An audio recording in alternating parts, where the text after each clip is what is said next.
I didn't want to do this, but I guess I have to because it's my job, right? I solve sports problems, so fuck it. I guess I'll solve the NBA's tanking problem. Imagine you run an NBA franchise and the season is a lost cause. You effectively have a 0.00000% chance of making the playoffs. And imagine further that you actually care about winning a championship someday and that it's not all just about money for you. And in order to get a high draft pick to improve your team next season and beyond, you have to win a lottery, like a fucking real lottery with spinning balls and a hopper and all that shit. And the more you suck, the higher your odds of getting a top pick. It's a game of math because the lower in the standings that you can sink, the more number of balls with your team's logo on them get added to the hopper, which increases your odds of getting a high draft pick. Now you have a choice to make. You can either stay the course, business as usual, keep your team competing and playing hard every night, throwing your top guys out there, trying to win every single game until the end, to give your fans something worth watching and actually caring about. Or, and hear me out, you could not do any of that. In fact, do the exact opposite. You could bench all of your starters, the guys that give you a sliver of a chance of winning, then sign a bunch of dudes from the G League to these absurd days-long contracts to play out the rest of the season. Then you throw them out on the court to feed them to the Wolves in an attempt to move down in the standings so that, you increase your odds of getting a high draft pick. Oh, and without it all seeming like you're trying to lose, you still have to put up appearances like you're trying to win every single night, even though we can all see that you just signed a bunch of randos that we've never heard of to temporary contracts, and you're throwing them out on the court to get their asses kicked every single night while your starters are sitting over on the bench chatting up the strippers in the third row behind them, trying to set up threesomes for the night and, maybe recruit a new baby mama or two. And that's effectively their job now. So that's tanking. That's effectively how it works. You sub in a bunch of no-name scrubs to play out your final games, attempting to lose your way to the bottom of the standings, to increase the number of balls in a hopper and a lottery system that increase your odds of getting a high draft pick and building a better team for the future. So, okay, no big deal, right? If a franchise wants to run their team into the ground, why not just let them do it? Let me check my notes. It's in here somewhere. Oh, right. It's right here. It says it's money. It's because of money. And the players hate it. And the coaches hate it. And the league hates it. And the fans hate it. And the odds makers hate it. Everyone seems to hate it except for the owners. But it's been proven to be the most prudent strategy for turning a franchise around. The team that plays in Oklahoma is the poster child for this tanking strategy. So they intentionally sucked ass for a while. They wound up in the bottom of the standings for a few years. They got high lottery picks, which they converted enough times into a title-winning team in 2025. And now the bottom third of the league is trying to copy them because why not? It worked for them. Look, why can't it work for us? And they're not wrong. They're incentivized to tank because of the lottery system of drafting. And because the NBA tends to be devoid of talent beyond the top three or so. So if you're running a franchise, you're looking at your revenue numbers, then you force some calculating some bitches to do some math to see what it may cost you to turn your team into a toilet seat for the rest of the season and see if you're willing to take that type of risk. It's actually smart long-term thinking, but You and I know that's not how humans operate. We only care about right fucking now. Make my body feel like Christmas right now. And you better get out there and bust your ass. I don't care if it's in futility. I got a Kalshi bet I got to win. So in a nutshell, it's bad because of money. And you lose potential fandom in the short term. And everyone seems to hate it. And in general, it's just not a good attitude for life to intentionally lose and abuse your less talented player. It is player abuse in a way. And that makes us all feel a little icky. So I get it. So what are we going to do about this shit? Let's quickly go over the top 3 proposed solutions.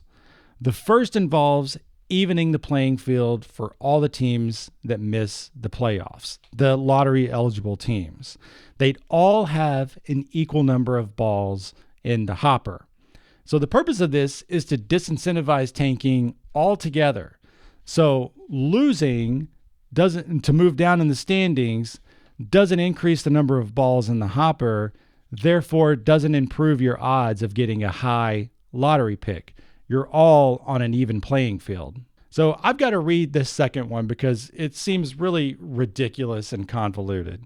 So this one puts more teams in the lottery system. So you get the 10 teams that normally qualify for the lottery, plus you add in the 8 that make the play-in game, and on top of that, the 4 teams that get bounced in the first round if they're not one of the play-in teams.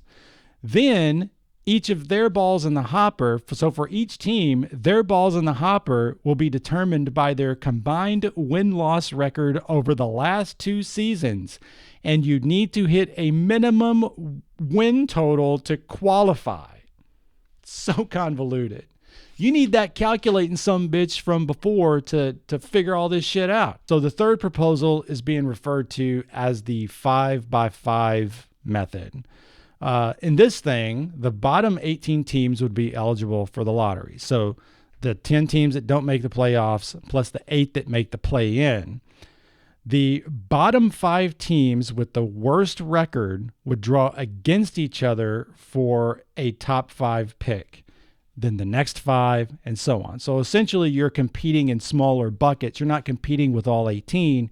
You're competing with the teams in your category in groups of 5. So this isn't as bad as the second math-heavy based proposal, but it's not nearly as good as the first, right?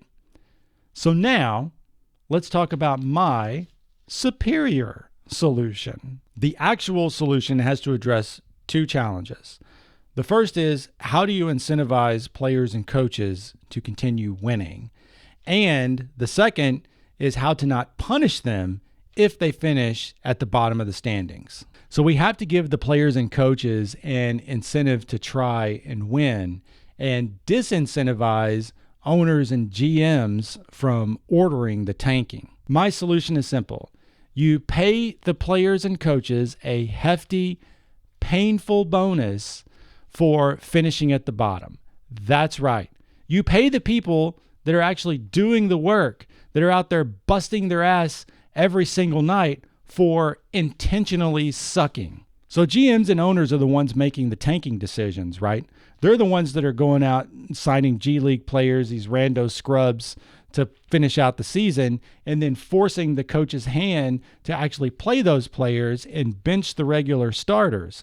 So if you force the owner to pay the coaches and players a heavy bonus, the lower in the standings they sink, then it incentivizes the owners and the GMs to actually encourage the coach and the players to win out the rest of the season so that, they don't have to pay as heavy a bonus. But what about the players and coaches now?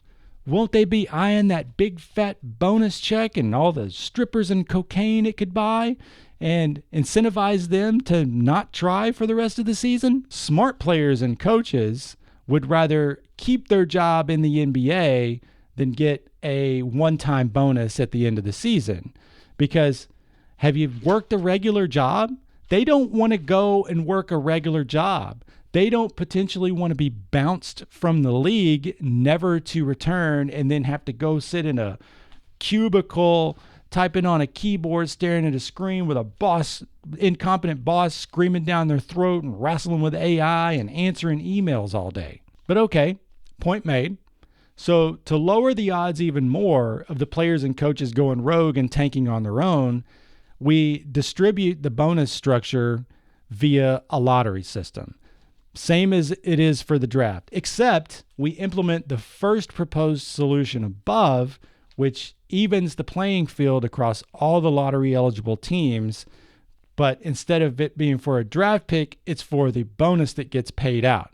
So the players and coaches won't know what their bonus is until they actually get the draw at the end of the season. Oh yeah, and we just get rid of the lottery system altogether for the draft. And the team that finishes at the bottom of the standings gets the number 1 pick, and so on. You know, we do this like a regular, normal, professional league. Now, this doesn't stop teams from tanking altogether. The owners may decide that it's worth the risk to pay out the fat bonus to move down in the standings so that they can get the high lottery pick. But it lowers the odds. And probably more importantly is that it rewards the players and coaches if they're forced into a tanking situation. So maybe it could be something that makes us all feel a little less icky and more sticky. Know what I'm saying? Yeah. See, I'm doing the eyebrow thing. I'm not very good at it. I don't know why I said that. I don't know why I said sticky. It doesn't make any sense. I don't even know what it means. I'll see you next time. You know, I'm surprised this isn't a larger problem in other leagues, but maybe it is. Maybe it's just not as blatant as offensive as it plays out in the NBA. You know, I could see a future where this is actually encouraged, and it could turn it into a fun little competition at the end of the season even. But also keeping the coaches and players' dignity intact. That'd be nice. You know, since you're still here, subscribe. Just click the fucking button. Why are you still watching if you're not liking what you're seeing? I'm obviously your favorite entertainer at this second in time, so click subscribe and come back for the next video. I promise your toot hole will get tickled by a little fairy or something. And then go to lineuptheory.com. I got a website. I built it. It's got stuff in there that isn't this. It's not totally not this. It's not a bunch of words. It's a bunch of numbers. That may help you win fantasy football and stuff.